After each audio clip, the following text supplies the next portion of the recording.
The pasta hits my face before I even see it coming. Hot, wet, humiliating. Marinara sauce drips down my cheek, onto my white collar, onto the marble floor of the most expensive restaurant in the city. My heart doesn't just pound, it stops. Then restarts. Then forgets how to beat normally. Around me, the entire dining room freezes. Crystal glasses pause mid-air. Conversations die. Even the piano player's fingers stumble on the keys. And standing above me, her diamond bracelet catching the chandelier light, is Victoria Harrington, millionaire's wife, socialite. And apparently a woman who throws food at black waitresses when the risotto isn't al dente enough. I don't move. Can't move. My body is a statue of shock and rage and something else. Something cold and calculating that's waking up inside me. "That's what you get," she hisses, her voice dripping with the kind of venom only old money can afford, "for serving garbage to people like us. People like us." The words echo in my skull. I want to scream. I want to walk out. I want to grab that plate but I don't, because I see him, Marcus Harrington, her husband, sitting across from her in a $10,000 suit, his jaw tight, his eyes on his wine glass like he's trying to disappear into it. And God, he looks good, too good. The kind of good that makes you forget he's married to a monster. Dark hair, sharp jawline, shoulders that fill out that tailored jacket like it was painted on. But it's his hands I'm staring at. Those hands that used to grip a mop. Those hands that used to shake mine in the break room of the Westside Community Center. Back when he was nobody. Back when I was the one with dreams. My manager rushes over, stammering apologies, trying to usher me away. But I don't move. I pull out my phone, slowly, deliberately, and I hold it up. "I've been recording since you sat down," I say. My voice is steady. Too steady. Every word. Every insult. Every second of this, Victoria's face goes white, then red, then something close to purple. You can't." "I can," I say, "and I will. Unless you'd like me to tell everyone here the real story." Marcus finally looks up, and when his eyes meet mine, I see it. Recognition. Panic. Shame. "Ma'am," I say. My gaze locked on him now. Not her. "Your husband used to be my janitor." The room erupts, gasps, whispers. Someone drops a fork. Victoria's mouth opens and closes like a fish drowning in air. But Marcus just stares at me. And in that stare, I see everything. The boy who used to tell me he'd make it big someday. The man who forgot where he came from. The coward who let his wife throw pasta at the girl who once believed in him. "Amara," he whispers. My name sounds like a prayer. Or a curse, I smile. Slow. Dangerous. "Hi, Marcus. Long time no see." He shows up at my apartment 3 hours later. I'm still in my uniform. Still smell like marinara and humiliation. Still riding the high of watching Victoria Harrington's world crack open in front of 200 witnesses. My phone hasn't stopped buzzing. The videos everywhere: Twitter, Instagram, TikTok. Millionaire's wife assaults. Waitress. Then the truth comes out. The headlines are vicious, delicious, exactly what she deserves. But when I open the door and see him standing there, all that victory turns to ash in my mouth. "Amara." His voice is rough, broken. Nothing like the smooth, confident tone he uses in interviews. "Please, let me explain." I should slam the door. Should tell him to go back to his penthouse and his plastic wife and his dirty money. But I don't. Because despite everything, despite the years, despite the betrayal, despite the goddamn pasta on my face, I still feel it. That pull, that ache, that stupid, stubborn thing that made me fall for Marcus Reeves back when he was just a kid with a GED and a dream. I step aside. He walks in, and suddenly my tiny studio feels even smaller. He's too big, too present, too much. "You married her," I say, flat, emotionless. "I know. You forgot about me." I didn't. His eyes find mine, dark, intense. "I never forgot about you." I laugh. It sounds bitter. "You have a funny way of showing it." He runs a hand through his hair. Paces. The apartment is so small he can only take 3 steps before he has to turn around. When I met Victoria, I was broke, desperate. She offered me a way out. Alone, connections, I thought. He stops. Swallows hard. I thought I could pay her back and leave. But she trapped me. Legally, financially, emotionally. Poor baby. I deadpan. He flinches. "Good. I know I don't deserve your forgiveness, he says. But I need you to know I never stopped thinking about you, about us. About what we could have been. Don't. My voice cracks. I hate that it cracks. Don't do that. Don't make this about some fantasy you had while you were sleeping in silk sheets. He steps closer. Too close. I can smell his cologne. Expensive, unfamiliar, nothing like the cheap body spray he used to wear. It wasn't a fantasy, he whispers. You were the only real thing I ever had. My breath catches. I should step back, should push him away, but my body won't listen. Because he's looking at me like I'm water and he's dying of thirst, like I'm the only thing that matters in this entire broken world. Why did you really come here, Marcus? His hand lifts, hesitates, then his fingers brush my cheek. Right where the pasta hit, and I swear to God I stop breathing. Because I'm leaving her, he says. And I want you to help me destroy her. We meet in secret for 3 days. Coffee shops on the edge of town. Park benches at midnight. Once, in the back of his car, parked under a bridge where no one will see us. Every meeting is a risk. Every touch is dangerous. Because Victoria has eyes everywhere. Lawyers, private investigators, people who would ruin me just for existing near him. But God, I can't stay away. She's been embezzling, Marcus tells me on the 3rd night. We're in his car again. Rain hammers the windshield.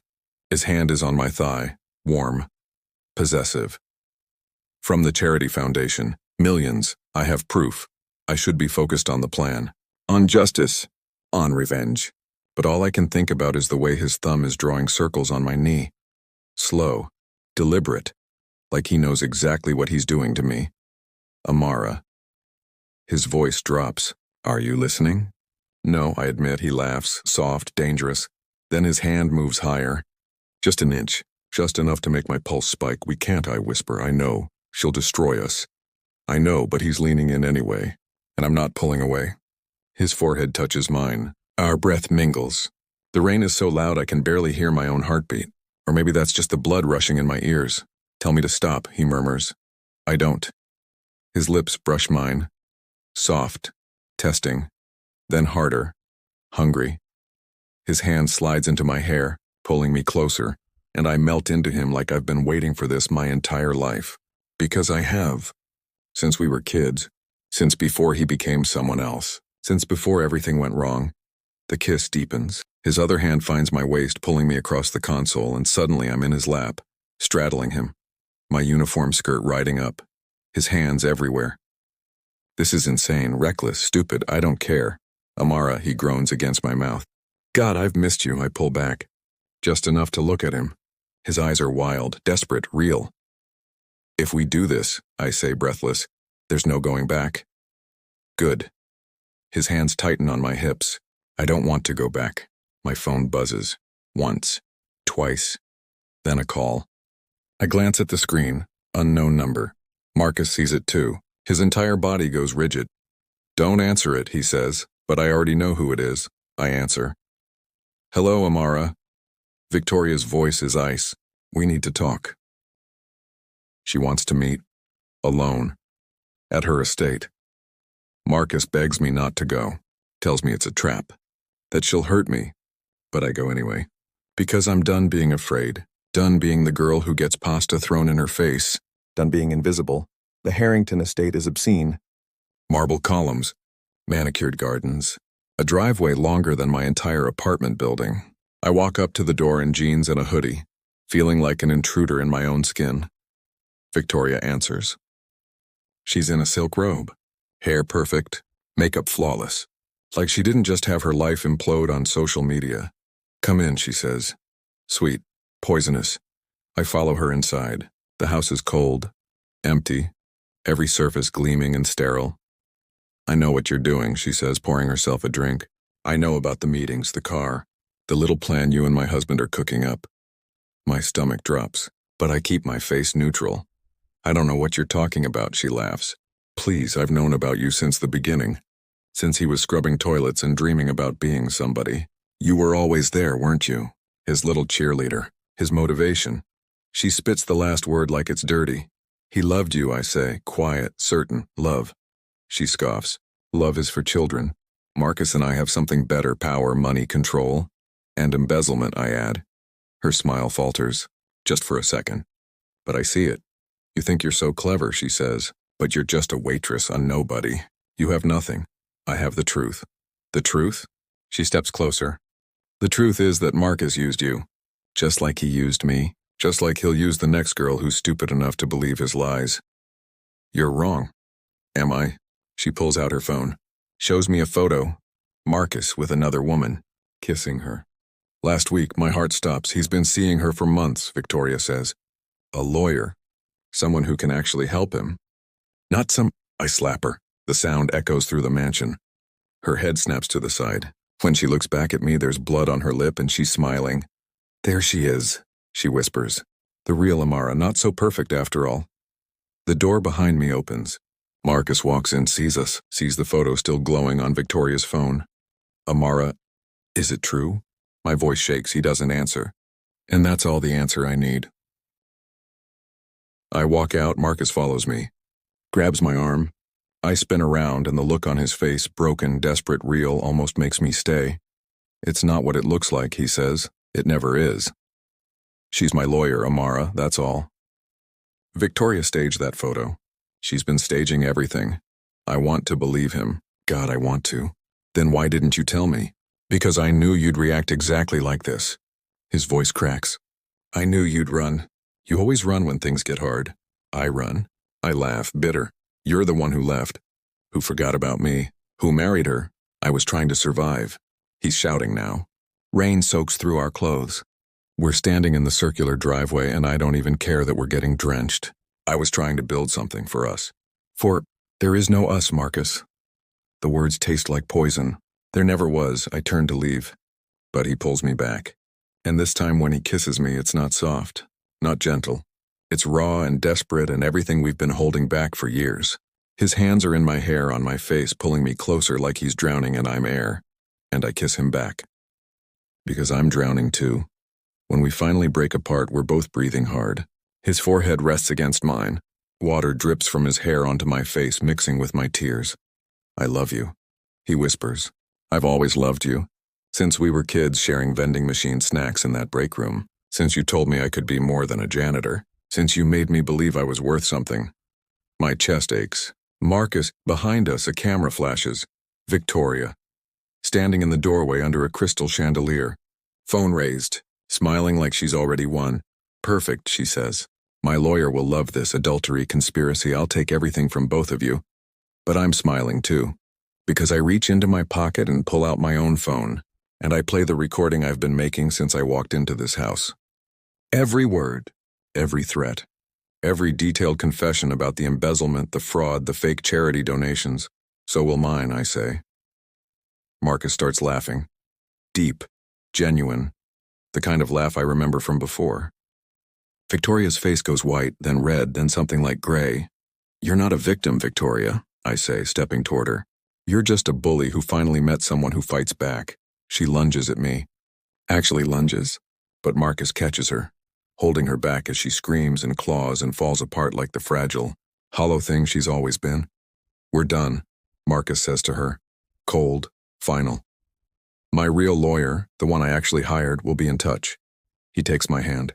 And we walk away from that mansion, from that life, from everything toxic and broken. 3 weeks later, Victoria Harrington is arrested. The news is everywhere: fraud, embezzlement, tax evasion. Her mugshot trends for days. Marcus files for divorce. His lawyers tear apart the prenup she thought would trap him forever. And me? I quit my job at the restaurant. Used the settlement money Victoria's lawyers paid me to stay quiet about the assault, before they knew I had so much more on her, and enroll in culinary school. The thing I always wanted. The dream I deferred. Marcus shows up at my new apartment on a Tuesday. It's bigger now. Better. Actually mine. He's holding coffee and pastries from the bakery we used to go to as kids and wearing jeans and a t-shirt instead of those suffocating suits. Hi, he says. That nervous smile. The real one. Hi, I say, can I come in? I lean against the doorframe. Let him sweat. Just a little. On one condition.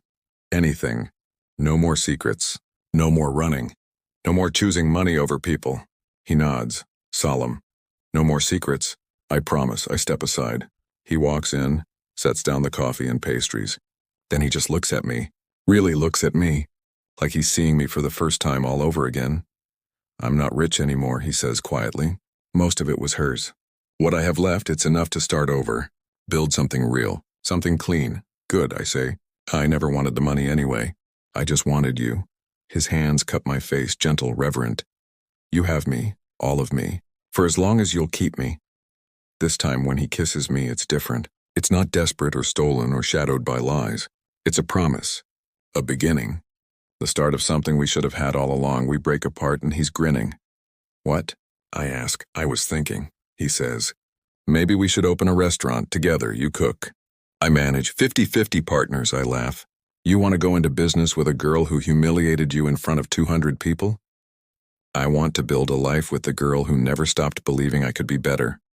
His eyes are soft, honest, home. So what do you say? I pretend to think about it. Then I kiss him again. Let's do it. And maybe we were always meant to crash and burn and rise again. Together. Not as a millionaire and a waitress, but as two people who finally remembered what really matters, each other.